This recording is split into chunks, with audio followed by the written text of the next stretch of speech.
Bardzo dziękuję. Thank you very much. Tu poproszę I now premiera Donalda hand Tuska. over to the Prime Minister of Poland, Mr. Donald Tusk. Witam Państwa serdecznie. Ladies and gentlemen, I extend a warm welcome poruszony, to you. ponieważ I am przed chwilą moved skończyliśmy because just a naszą moment ago rozmowę z panem we premierem. concluded our conversation Bardzo with the Prime serdecznie Minister.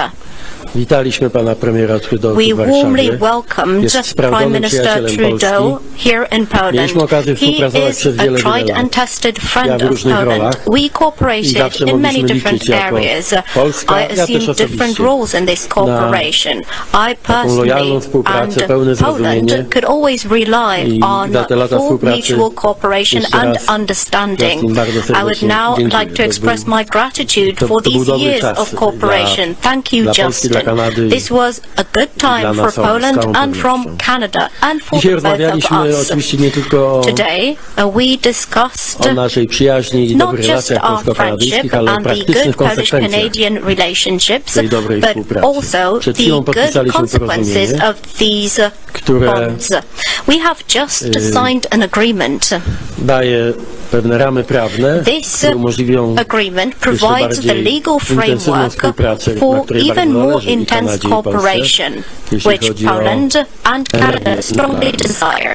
This is Więc about oczywiście nasza cooperation współpraca in ma the służyć area of pokojowemu nuclear energy. wykorzystaniu It is energii obvious nuklearnej. O that tym między our innymi jest cooperation to aims to porozumienie, peacefully ale dla use Polski nuclear energy. That is what this ten agreement is dzisiejszy about. akt i nasze rozmowy Poland, mają szczególny this wymiar, ponieważ jak agreement, wiecie, jesteśmy this act of na its drodze do signing własnej acquire a energetyki jądrowej. special Kanada ma dimension tutaj bardzo because we are working on dobre our own doświadczenia. nuclear I energy chociaż mało generation. kto o tym w Canada Polsce has good wie, znaczy experience pewnie in ludzie this wiedzą, ale mało kto area. sobie zdaje sprawę I'm z tego, sure że many people know, but główny perhaps dostawca not technologii everyone naszej pierwszej is elektrowni aware jądrowej, którą that the main zaczynamy supplier of the budować, a technology więc for firma Poland's Westinghouse jest first nuclear własnością energy firm plan kanadyjskich.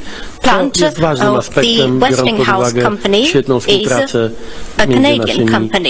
państwami i dlatego to porozumienie This też lays ma the dla nas groundwork znaczenie for na przyszłość. excellent cooperation Nie between ukrywam Canada też, że and Poland and has important bardzo ważna dla nas ramifications jest for ta the perspektywa future. współpracy z To Kanadą, o us, czym rozmawialiśmy cooperation od with pewnego Canada czasu, jeśli is chodzi o of tak utmost zwane SMR-y, czyli importance. We also discussed cooperating on tak zwane małe reaktory SMRs, small jądrowe. Kanada modular jest tutaj reactors. światowym liderem. Canada is a global leader Liczymy na to, in this że area. rzeczywiście to, co zaczęliście już We hope budować w that Darlington, że to what stanie you się are already faktem. building in I Darlington ten fakt umożliwi will także become nam a rozwój tej fact, technologii. and that Tym it will bardziej, help że, us develop this technology. Orlen i The Polish biznesowi company partnerzy Orlenu Orlen w and its podobnej business technologii partners będą chcieli także w Polsce rozpocząć will also te ambitne want inwestycje. To to niby jest start melodia such przyszłości, ale ambitious tak jak sobie investment powiedzieliśmy, projects in Poland. premier This Trudeau is a dzisiaj technology of wszystko the dzieje się future. 10 As we razy discussed szybciej with Prime Minister Trudeau, niż today jeszcze we kilka lat see temu. that Jestem everything przekonany, is że dzięki accelerating. naszej współpracy, Everything is też happening swojemu faster than a dotychczasowemu decade ago. zaangażowaniu, Thanks to our różne, cooperation, thanks to your wymiary personal współpracy engagement, nuklearnej i różne formy w tym we can SMR now staną się expand praktyką. our Dla nas jest to cooperation bardzo on ważne. nuclear Przez and przypadek make mówiłem o tym panu SMRs premierowi. a reality. Rano spotkałem się z This szefową morning, Google'a, I met która with the head of Google. I already discussed nagabywana that przeze with the mnie. Prime Minister. powiedziała, że nie tylko dla Google'a, ale także dla innych Not encouraged by me, gigantów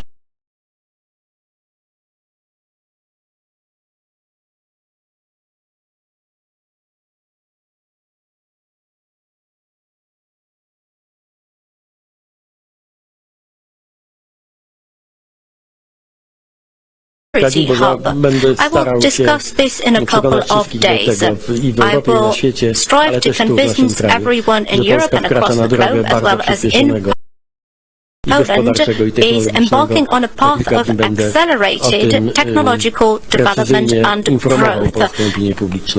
In the near future, I will inform the Polish public opinion about our ambitions, about our plans on cooperating with such desired partners as Canada and leading technology providers. We are on the best path to become a global leader in modern technologies and also to set an example in Europe.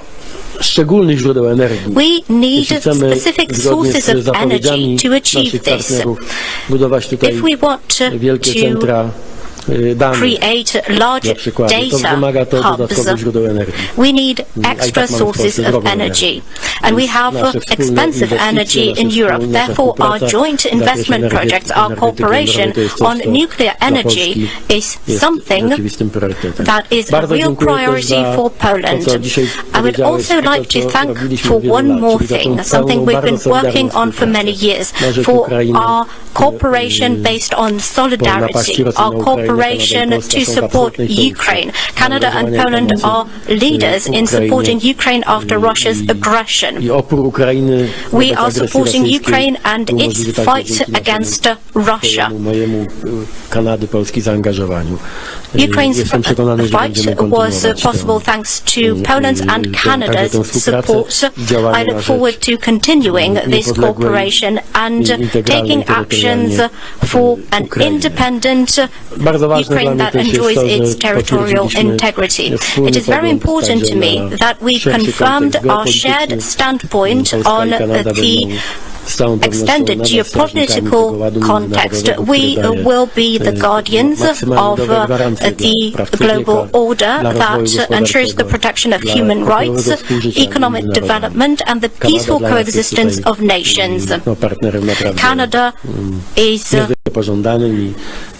very desired partner in this area, and I hope that in the future, just like today, we will be continuing our cooperation in this dimension.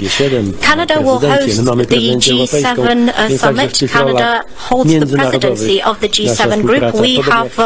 Poland has the presidency of the EU Council, and our cooperation should bear fruits.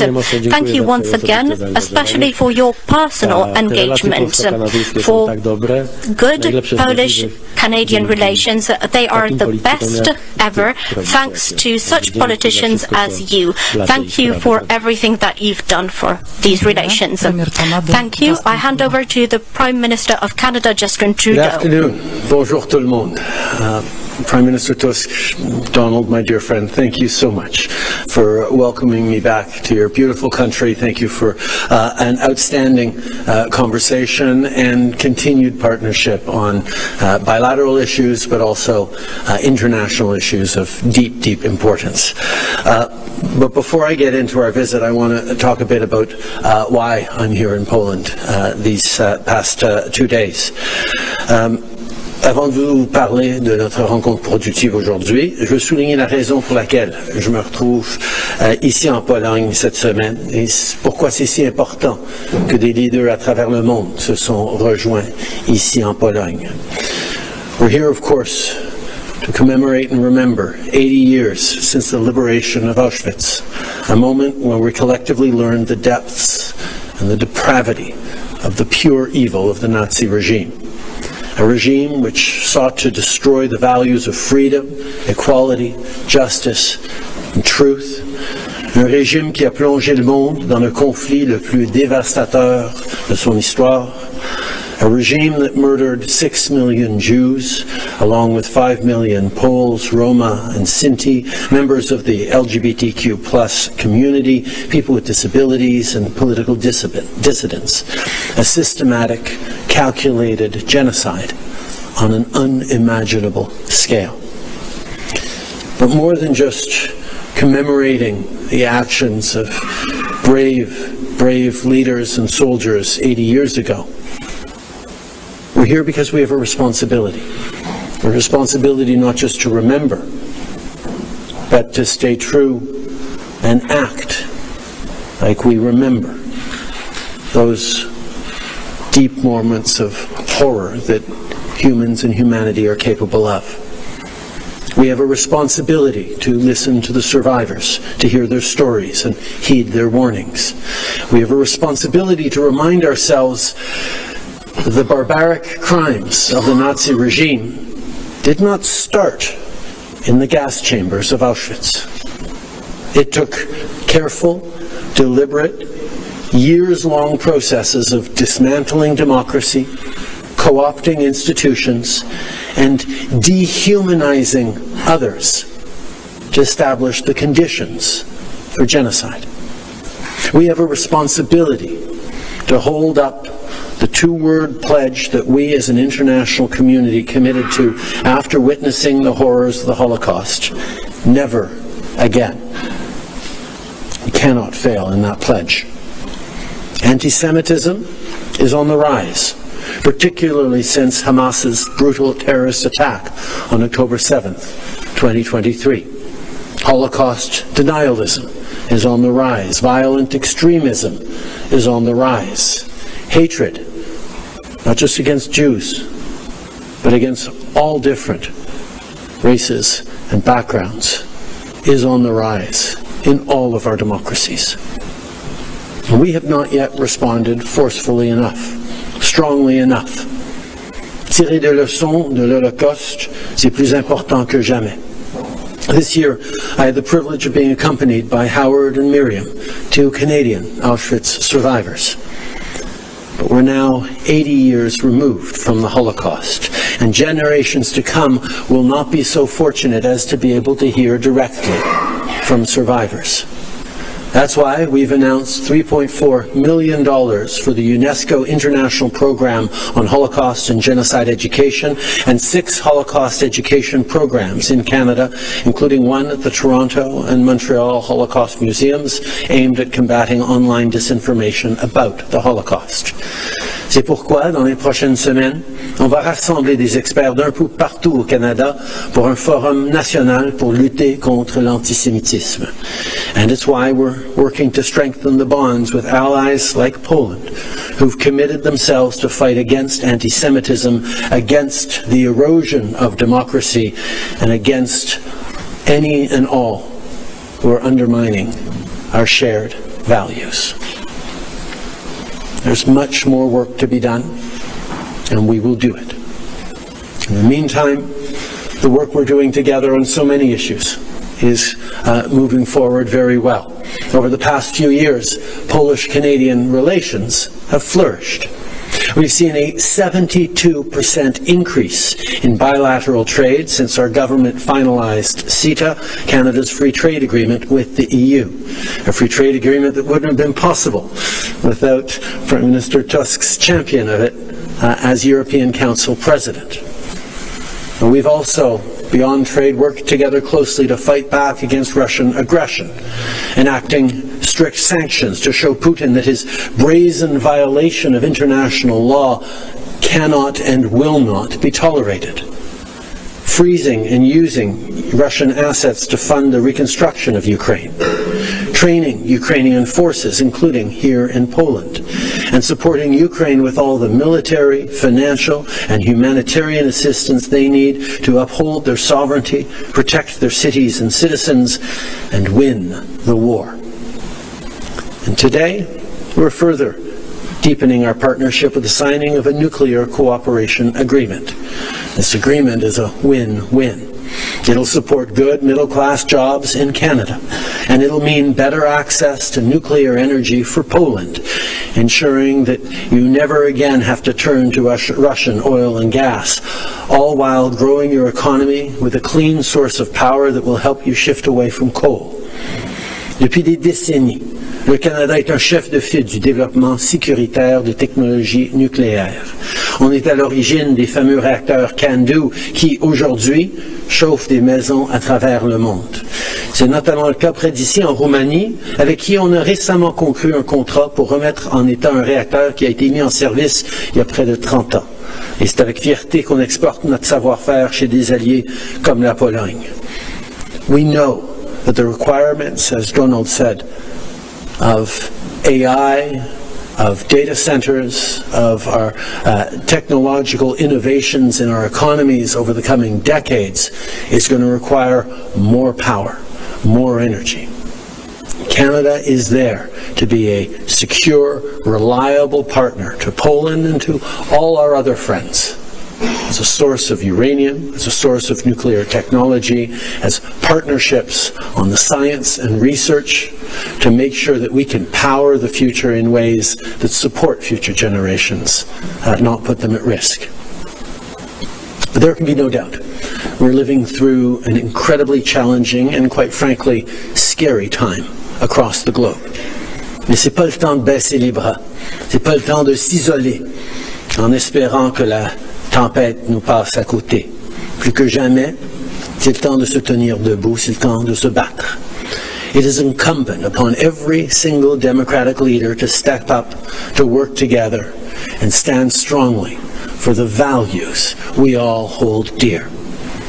It is incumbent upon all of us to learn lessons from the Holocaust, to pledge never again, to defend freedom, democracy, human rights and values everywhere around the world. It has been a real pleasure to spend a few minutes with you again, Donald. The conversations we've had is the conversations we've had over many years, and I look forward to continuing into the future. Have always been a tremendous source of wisdom from you and opportunities for us. So thank you very much for everything, Donald, and thank you.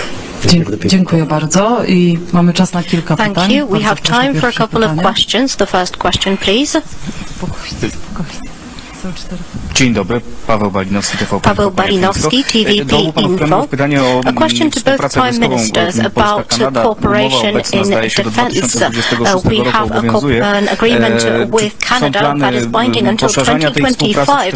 Are there plans to expand this cooperation or prolong this agreement? If yes, what are those plans? What is that cooperation like? I would like to ask about Serbia. A question to Prime Minister Tusk, Prime Minister Vučić, and the situation in Serbia. Are we monitoring the situation in terms of the polls which are present in Serbia at the moment? There are protests in the streets. It is a possibility that there will be dangerous situations. And another question to Prime Minister Tusk about the publication by Mr. Świętkowski about the decisions of the Supreme Court. Bardzo cenimy sobie współpracę wojskową. We greatly cherish our military cooperation. We also spent a moment discussing our cooperation in civil and military aviation. Nie odpowiem teraz panu I cannot provide you with a precise answer at this point when we will extend this cooperation agreement. These are just technical aspects, therefore I was not prepared with an answer to this question. To me, it is obvious, it is also obvious to Prime Minister Trudeau, we share an identical standpoint here, that we will want to continue and intensify Canadian-Polish cooperation in every aspect. The most important dimension is geopolitics, foreign policy.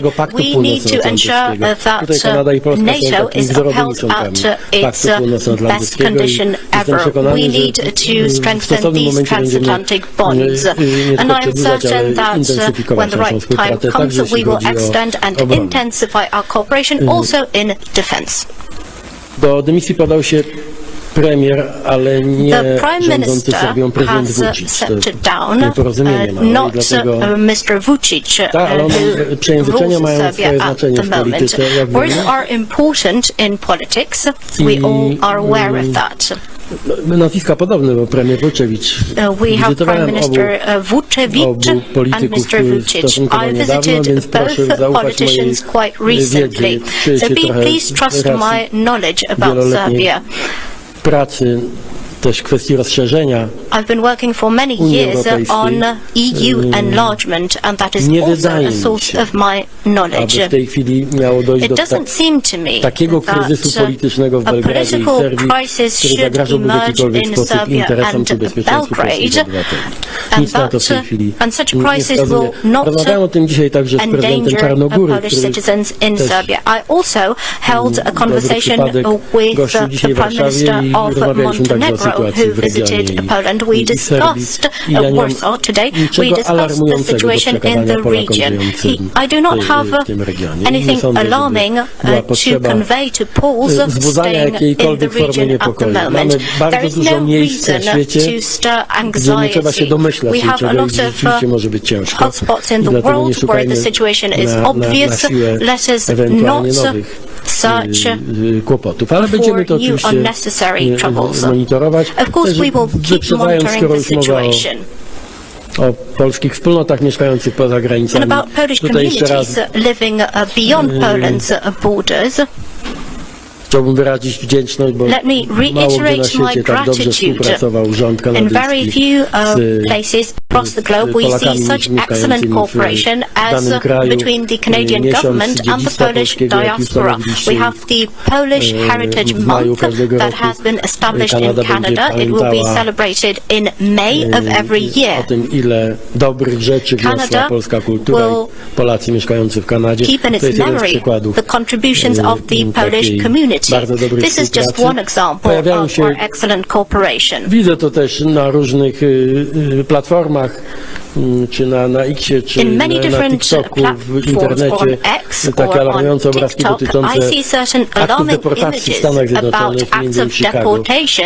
Chcę jeszcze raz podkreślić, jestem przekonany, że Polacy mieszkający w Stanach Zjednoczonych nie dają żadnego powodu, aby stosować wobec nich jakiekolwiek bardziej drastyczne metody. Ja bym w ogóle nie używał słowa deportacja. Chcę jeszcze raz podkreślić. I to jest inna trochę sytuacja niż na przykład ostatni konflikt z Kolumbią, czy te dyskusje z Meksykiem ze strony Waszyngtonu.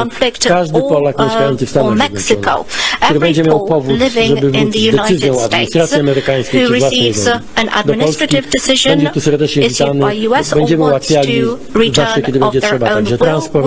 Nasze konsulaty są w gotowości wszędzie na świecie, ale teraz przede wszystkim w Stanach Zjednoczonych, jeśli będzie potrzebna taka pomoc.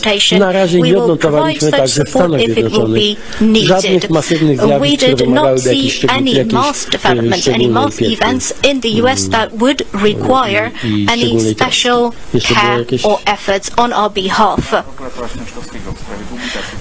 And a question about Prosecutor General Święczkowski.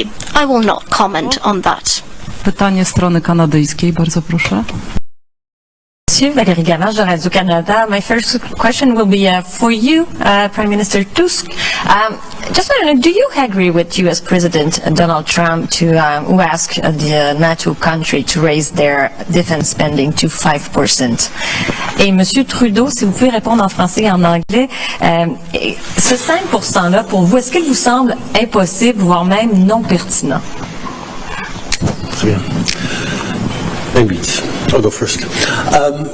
Tout d'abord, comme vous savez, le Canada a augmenté de façon significative ses investissements militaires. Quand on est arrivé au pouvoir en 2015, il y avait moins de 1% de dépensés de notre PIB sur la défense, selon le gouvernement conservateur qui nous a précédés. On a triplé les investissements en défense entre 2015 et 2030. Donc, on a fait des investissements massifs en défense et on va continuer d'en faire. Le monde est de plus en plus instable et dangereux et nous avons une responsabilité de tout faire pour protéger nos citoyens, de protéger notre souveraineté, particulièrement dans l'Arctique, et nous allons toujours être là pour faire ce dont on a besoin de faire et pour protéger nos citoyens et nos valeurs. As you know, when we took office in 2015, the previous Conservative government had let defense spending decrease to below 1% of our GDP. That was unacceptable. Canada has significantly increased that over the past 10 years. We're actually on track to triple our defense spending from 2015 to 2030. This is all part of being there for NATO partners, being there for the world, but also making sure that we're to protect Canadian sovereignty, to protect our Arctic. We know the world is changing. It is becoming more dangerous, more unstable, and the world needs Canada to be there to protect its own Arctic, but also to protect our values and our allies, and we will continue to invest even more to be there.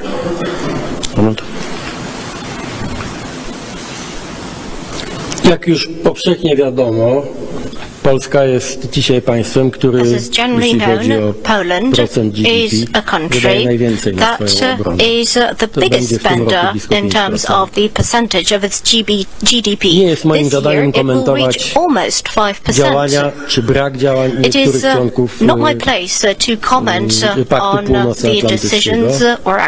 Chcę podkreślić, że my podjęliśmy decyzję o radykalnym zwiększeniu finansowania naszej obronności, naszej armii, naszego przemysłu obronnego, nie dlatego, że ktoś o to apelował, tylko dlatego, że żyjemy w określonym miejscu na ziemi. U naszych granic toczy się wojna. Polska jest obiektem wciąż powtarzających się ataków zarówno w cyberprzestrzeni, jak i wprost aktów sabotażu i dywersji na naszym terenie. I ślady są jednoznaczne. Jest to aktywność rosyjskich służb. Więc nasza decyzja o tym, aby wydawać na obronę blisko 5%, jest decyzją autonomiczną wynikającą z potrzeb. Mówię o tym bez jakiejś szczególnej satysfakcji, bo przecież to jest wysiłek. Nas to kosztuje bardzo dużo pieniędzy. Stąd między innymi nasz deficyt jest większy niż byśmy chcieli, ale wiemy, co jest priorytetem. Priorytetem musi być bezpieczeństwo. Wojna już nie jest abstrakcją. Wojna już nie jest wspomnieniem historycznym. Rozmawialiśmy z premierem o jego wrażeniach też ze wczorajszego dnia z pobytu w Auschwitz. I rozmawialiśmy o tym, jak wiele znaków na ziemi dzisiaj powinno nas wszystkich alarmować. Wiemy, że historia się nie powtarza jeden do jeden, ale każdy, kto ma oczy i uszy szeroko otwarte, widzi, jak wiele rzeczy, jak wiele zdarzeń, jak wielu liderów politycznych zaczyna nawiązywać do najgorszych tradycji Europy, świata Zachodu, i to także każe nam, szczególnie w tym miejscu, w Polsce, być bardzo czujnym i przygotowanym na różne scenariusze. Więc ja bez jakiejś radosnej satysfakcji mogę powiedzieć to, o czym już informowałem, że Polska będzie miała jedną z największych natowskich armii. Drugą, może pierwszą w niedalekiej perspektywie armię w Europie. I będziemy dalej z pełną świadomością, że to jest w interesie Polski, a także Europy. Because we are aware this lies in the interests of Poland and all of Europe, because we are a border state of Europe. We will spend as much as it takes on our defense, irrespective of who calls on whom for increasing such spending. We will be doing this for the security of Europe. The geopolitical situation of Canada is slightly different, therefore I will not comment on Canada's defense spending. However, in the case of Europe, which is directly threatened by a confrontation with an aggressive neighbor, będę nie apelował, bo wiecie, apele to I will refrain from są wyrazem bezradności, ale będę poważnie rozmawiał z naszymi partnerami w Unii Europejskiej. But I will discuss this with our partners in the EU to encourage them to participate in one way or another on a much higher level to contribute to Europe's defense capabilities. This is obvious to me, and I see this is gaining wider understanding. The beginnings were quite difficult. Some were surprised. They were wondering, why does this Paul want everyone to chip in to increase our security on the border? Now everyone is starting to understand that it's Sweden, Germany, Czechia, Spain and Portugal as well want to be safe, want to be protected against different incidents or aggression. We need to start with strengthening the eastern border, Poland's border.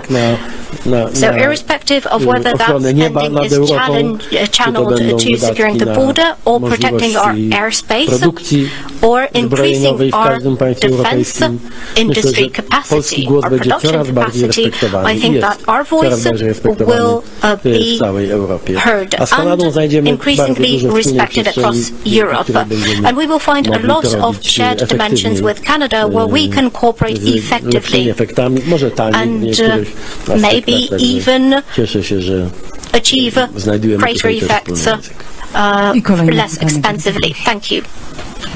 And the next question, Polsat News.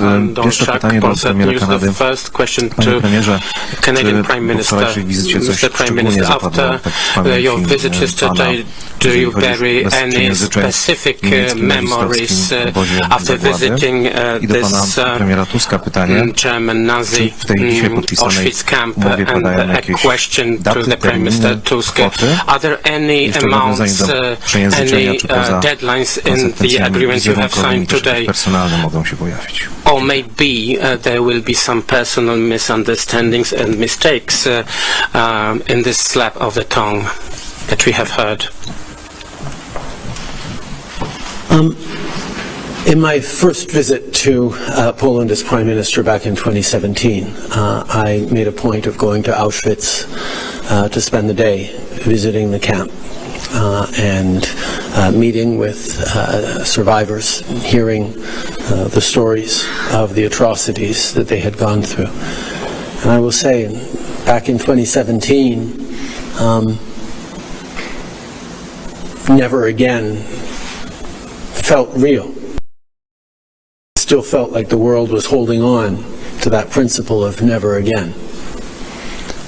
And through various Holocaust commemorations in Canada and engagements with Holocaust survivors around the world over the past number of years, I have heard repeatedly people talk about the fact that never again seems to be slipping a little bit. The divisions that we see, the hatred, yes, the rise in anti-Semitism around the world, but also the rise of Islamophobia, the rise of homophobia and transphobia, the hatreds that are dividing peoples across borders in just about every regions of the world are cause for alarm. The tools that AI and social media are bringing to bear on populations as ways of creating more anger, more fear, more division are truly alarming. And it's not about left or right. We see moments of extremism coming from all ends of the political spectrums. What struck me yesterday were, of course, the stories I heard from survivors of what they went through. But from children and grandchildren of survivors, yesterday I heard for the first time,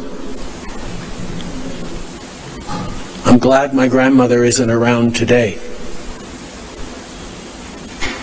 I'm glad my grandfather, who lived through Auschwitz but died a decade ago, isn't seeing the rise of global anti-Semitism now, isn't seeing the warning signs that should be flashing bright red in every democracy around the world right now. While the rise of age-old hatreds and intolerances that are beginning to get more and more purchase, not just on the fringes of the political spectrum, but towards the center as well. This is a moment where all human beings must be alert and protect themselves against messages that divide, messages that convince people to think of someone who is different as other or less than you, because that is the pathway that can lead to horrors unimaginable. It's not just politicians. All of us in our daily lives, online and in person, have a responsibility to be vigilant, to make sure that never again really means never again. Dziękuję bardzo, pan premier. Thank you, and the Prime Minister of Poland. Please allow me that similarly to the Prime Minister of Canada, I will speak really freely and from the heart. I will not draw any consequences from this slip of tongue if politicians ever experience such a slip of tongue and were submitted to such consequences, they wouldn't want to perform this role. However, slips of tongue are not the most important thing. What needs to end is this political war where we use shameful arguments drawn from our dramatic history. I have been strongly impacted by this. Nobody needs to remind me that concentration camps in Poland were built by German Nazis. Everyone in Poland knows that these were German Nazi concentration camps. Both my grandfathers were prisoners of German Nazi concentration camps of Stutthof and Neuengamme. One of my grandfathers is to this day the victim of a campaign of hatred perpetrated by those who want to distort history, who want to falsify history, to degrade the Prime Minister of their own country. For many years, this has been happening in an unacceptable manner. All of this has political consequences. In Poland, we have politicians and political parties that closely cooperate with German parties that do not hide their sentiments to the Nazi past, who question the border with Poland. This is a problem. This is not a slip of tongue. The problem is that we have such politicians in Europe, and they're gaining power. They're finding allies in Poland. They are directly referring with deep sentiment, with they're excited about referring to Nazis and that chapter of history. Therefore, I have a strong appeal to you. I call on you to differentiate between an ordinary slip of tongue from the dangerous aspects of politics. And I hope that in Poland we will learn how to cooperate without aggression, without these shameful actions. I hope that our political language will soon be stripped of these aggressive terms. Dangerous events can stem from such attacks. And I hope that all the media become capable of attacking what is dangerous to Poland, to Europe, to human rights, to our future, to our safety and security. And I hope that they are capable of differentiating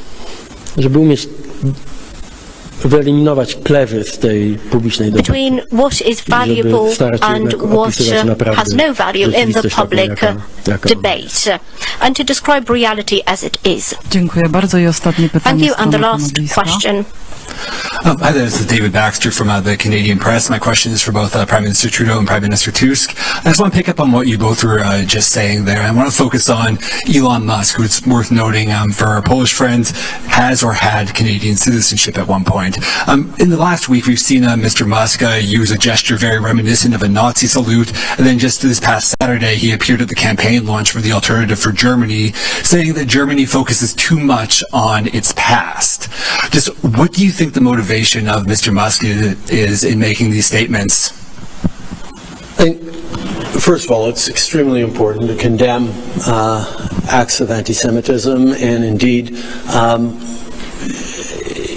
any amplification of messages of intolerance or hatred. We all have a responsibility to ground ourselves in respect and compassion for each other. And I think social media companies, amongst others, have a responsibility to ensure that messages of hatred and incitement to violence have no space or no amplifications within their platforms. In regards to how we move forward, we need to make sure that citizens get to make their own choices in their democracies. The role of money, the role of social media, the role of propaganda influencing democratic outcomes is well documented throughout the history of democracies. And it is incumbent upon governments and citizens to be vigilant and to push back against messages that are designed to divide them.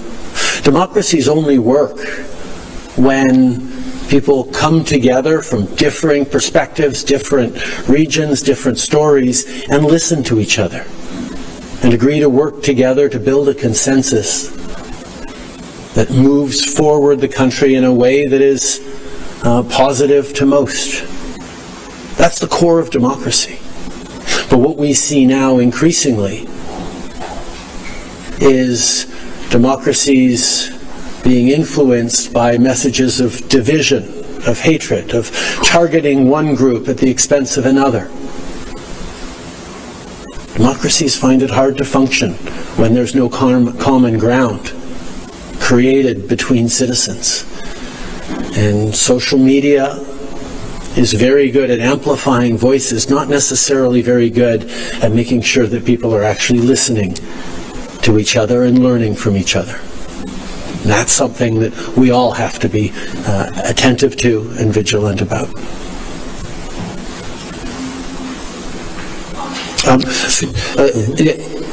On se doit toujours de condamner des actes d'antisémitisme et de s'attendre à ce que les plateformes des médias sociaux soient responsables dans leur lutte contre la division, l'intolérance et surtout la haine.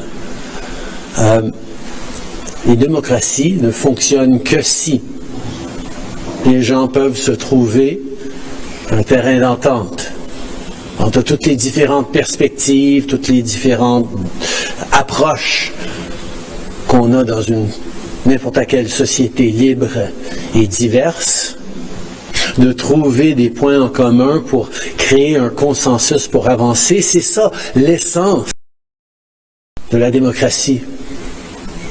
Et le fait que maintenant, il y a tellement d'énergie qui vise à diviser les gens, à les séparer les uns des autres, à utiliser la haine, l'intolérance comme outil politique,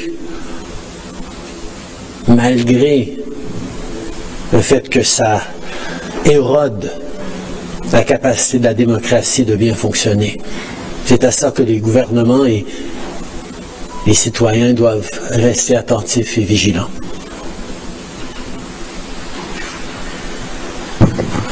Tak naprawdę polityka jest prostsza niż niektórym się wydaje. Dzisiaj w Europie i na świecie Jestem skoncentrowany oczywiście na swoim kraju i na najbliższym otoczeniu, ale wszędzie widzimy te siły, które mają niestety taki spójny przekaz, spójny obraz świata i dość spójne działania. Zauważmy, że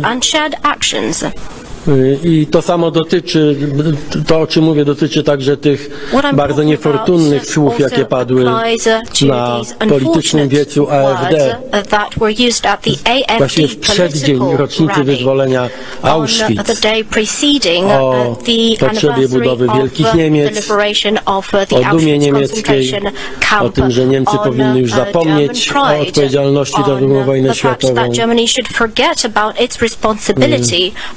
World War II. To, co jest właśnie tak niepokojąco proste w tym wszystkim, to to, że odkrywamy siły i politycznych liderów, one są czasami skuteczne także w wyborach, że są to zawsze te same kierunki działania i te same opinie. To jest zawsze raczej siła antyukraińska i proputinowska. To są zawsze słowa albo działania antyeuropejskie, w sensie podważające sens Unii Europejskiej. To są słowa wypowiadane przez ludzi, którzy obstawiają konflikt wewnątrz swoich społeczności, dla których przemoc jest uprawnionym narzędziem do działania, a wywracanie porządku międzynarodowego i traktowanie polityki jako wyłącznie gry sił, brutalnych sił. To wszystko składa się w dość koherentny obraz. Dla mojego narodu, dla Polski, to jest niezwykle niebezpieczny trend. Jeśli taka partia jak AfD ma dzisiaj 20% poparcia w Niemczech, to jako historyk chcę Państwu powiedzieć, że głośniejszego alarmu politycznego trudno mi sobie wyobrazić, głośniejszy polityczny alarm. I wsparcie którzy powinni czuć się odpowiedzialni za NATO, za relacje transatlantyckie, za poszanowanie granic, ci, którzy powinni przeciwstawiać się agresji takich państw jak Rosja, to wsparcie i obecność takich osób i takich słów na wiecach takich partii jak AfD musi budzić niepokój. Oczekiwalibyśmy od wszystkich naszych partnerów po obu stronach Atlantyku jednoznaczności w tych najważniejszych dla nas wszystkich sprawach, takich jak demokracja, solidarność transatlantycka, czy gotowość do stawienia oporu agresorom. A w sprawach historycznych tu nie może być nawet najmniejszej szparki, najmniejszej przestrzeni na różne interpretacje historii. Auschwitz jest lekcją, którą wszyscy powinni pamiętać zawsze. I każdy, kto igra z historią, kto igra z pamięcią, kto chce tę pamięć zmienić albo unieważnić, ten prowokuje bardzo groźne sytuacje. I musimy, wszyscy, którzy to rozumiemy, a w Polsce większość z nas to bardzo dobrze rozumie, musimy solidarnie stawiać temu czoło. Trzeba te rzeczy nazwać po imieniu. Także, jak rozumiem Pańskie pytanie, Pan jest także zaniepokojony tego typu sytuacjami. I się nie dziwię, bo one mogą być groźne w każdym miejscu na świecie. I agree they can be very dangerous. Thank you to the Prime Ministers. Thank you, ladies and gentlemen. Thank you. Nuclear energy. Please place your signatures under the agreement.